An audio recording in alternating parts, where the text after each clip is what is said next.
जिजाऊ शैक्षणिक व सामाजिक संघटनेचे संस्थापक श्री निलेश सांबरे यांचा शहापूर येथे पत्रकारांशी दिलखुलास संवाद व स्नेहभोजन.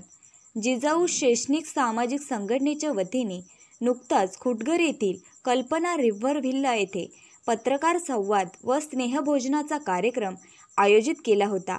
या कार्यक्रमात पत्रकारांची जिजाऊ संघटनेचे संस्थापक अध्यक्ष श्री निलेश सांबरे साहेब यांनी दिलखुलास संवाद साधला. त्यात त्यांनी आगामी लोकसभा निवडणूक भिवंडी लोकसभेतून लढणाऱ्यांचा निर्धार व्यक्त केला.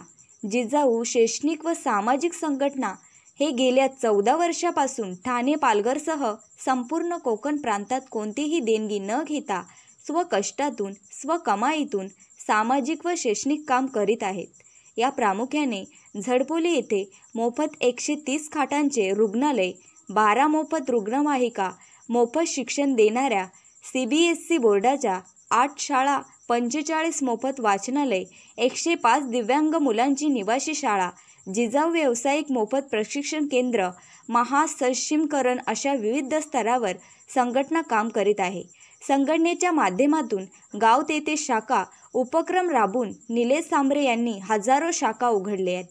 त्यातून ते संघटनेच्या माध्यमातून अनेक गोरगरीब विद्यार्थ्यांना शैक्षणिक मदत वाढल्याने आर्थिक मदत, रुग्णालयाच्या वैद्यकीय मदत, महिलांना स्वयंरोजगार असे विविध उपक्रम राबवत आहेत.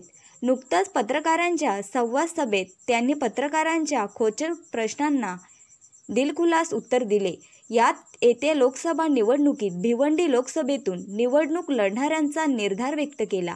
गोरगरीब जनतेच्या सेवेसाठी जिजाऊ सदैव तत्पर आहे आणि आपण इथल्या भूमिपुत्र असल्याने निवडणूक लढण्यास वावणे काय वाटत नसल्याचे सांगितले. परंतु याच वेळी जर आमदार किसन कथोरे यांनी भिवंडी लोकसभा लढवली तर आपण निवडणूक लढणार नसल्याचे हे सांगितले. शहापूर तालुक्यातील अनेक रस्त्यांच्या भिजत्या घोंगड्याबाबत काही तांत्रिक अडचणीमुळे रस्त्यांचे काम रखडले आहे, परंतु लवकरच या रस्त्याचे काम पूर्ण करण्याची ही सांगितले आहे.